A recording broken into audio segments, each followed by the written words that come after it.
At the top, what happens at the very top of the show? Well, she's curious. There's a French song, Ce soir-là, and no one knows what's going on because they came to see Jersey Boys, which is a New Jersey story. Katusa Kisa dans la van. Lève le doigt. What do you say? I didn't know you covered that. I cover it. Then we got 3 Italian, black-haired white guys coming down in well-manicured suits, saying, "You know what? No, you're at the right show.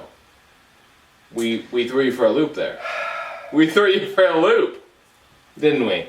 And we're gonna be squares right now." Well, let me just say, I love Rocky Marciano.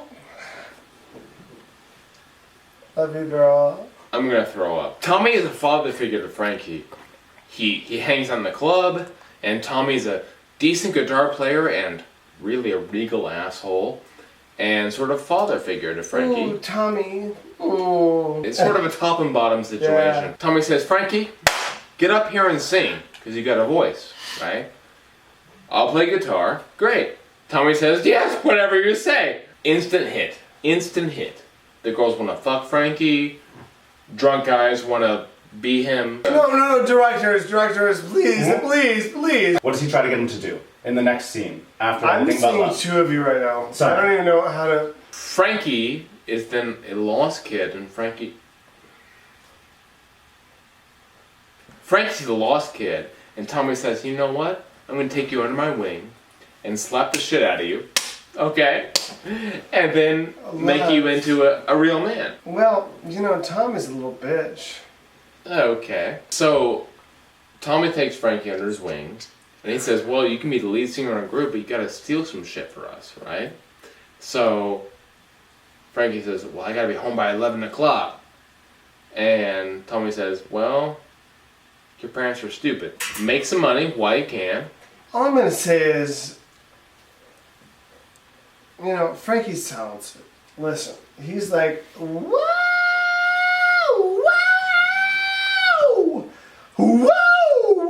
So he steals some things, and Tommy says, "Good on you."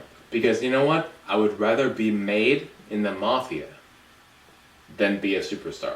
Tommy's not good enough to be made in the mafia. He can play guitar and control people. And you know who he controls? Frankie Valli. Don't do that. And then little Joe Pesci comes along, right? That sweet little midget. He's great. He's great. He proves to be, like, ooh, yay. I'm Pesci. Pesci's that little, he's like that little, Nitwit. Joe Pesci really brings in Bob Gaudio, I gotta say. That Gaudio boy. When he enters, when he says his first lines, you know what I mean? When he gives you the hi. That doesn't happen. Bob Gaudio. Not in the show. Last piece of the puzz. No, that's... Last piece of the puzz. Okay, honeys. Last piece of the puzz. He barely says that. Last piece of the puzz. Puzzle. No. Hi. Bob Gaudio. Last piece of the puzzle. Puzz. That's the first line. Oh yeah. The Brill Building. No, Tell it's us about so that. cool. It's like the coolest thing ever. They What is? that part, the part where they take their shit and they move it. Frankie and Bob are recording in the Brill Building. They're recording backup for all these successful artists in Bob Crew's catalog. And they're not satisfied, right? Because they want to be solo artists. And so you got Bob Gaudio, the miracle songwriter. Exactly. And Frankie Valli, the miracle singer. Okay. They're getting ready to record, and Bob Gaudio writes this crazy song in 15 minutes. He's writing in 15 minutes. He's like, oh, Sherry girl. Listen, Sherry. He's living Sherry. He's thinking about Sherry. He's reminiscing. Oh, Sherry baby. Oh, you know all the hits. The hits kept coming. The hits kept coming. Big girl, don't cry. 1, 2, 3, 4. Walk like 'em.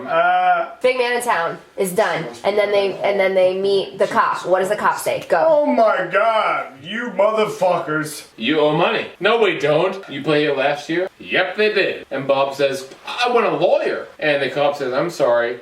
You're going to have to go to jail for 3 days. So they're out of jail, and they say, let's get our finances in order.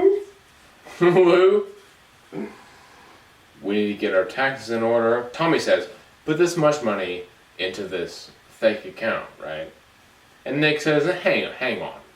This is not right. And Tommy says, well, it's Frankie and Bobby's partnership. So suddenly, I want to quit the group, says Nick. And Tommy says, calm down. Yeah, Frankie's like, you know what? I'm the shit. He's like, let me tell you what, I'm the shit. He's like, I'm the shit. He's talking that bitch, you know what I mean? And she's got ulterior motives. I know you got ulterior motives. Frankie's talking to this journalist who wants to interview the group. No, she wants to fuck him. She interviews the group and she fucks him. I didn't say that. So it becomes very clear that Lorraine, this reporter, and Frankie have a thing, right? She's there to interview the group, and Frankie leaves, and Tommy shows up, drunk, I'm not drunk, dude. and he's like, you know what a real man is? It's this. And she says, he I'm gonna is. vomit. I'm gonna vomit. No, I'm gonna vomit. Alright. So Frankie wants... So Jip has a club in New Jersey, and he's tight with the Four Seasons, right? Because he loves Frankie Valli. And so a favor is owed to him. And Jip basically says, why don't you do begging at my club? One number and one number only. Frankie shows up and he says, Tom's in trouble. We need help. Here's my spot, my ripped bill from the first act. And anybody with a brain says, I see. And Jip says, you take care of family, Frankie, I like that. Boom! Begging, jazz splits, up to the sit down. We all go to the bridge, the best transition I've ever seen in a musical. Thank you, Des McAnuff. We go across the silhouette of the 1960s guy smoking a cigarette. We go down to a very serious scene. We got the Jewish Brooklyn guy saying, Tommy, you owe me money. I've had to come to Jip DiCarlo right now. And Jip says, my hands are tied because, yes, you owe me money. Tommy says, you're an asshole, you're an asshole. Maybe I owe you, but good luck getting it. And Frankie says, you know what, I'll cover you. And Gaudio says, I'll cover you even more. Whatever you owe the mob, Frankie and Bob say. What's up, baby? I got chips. What?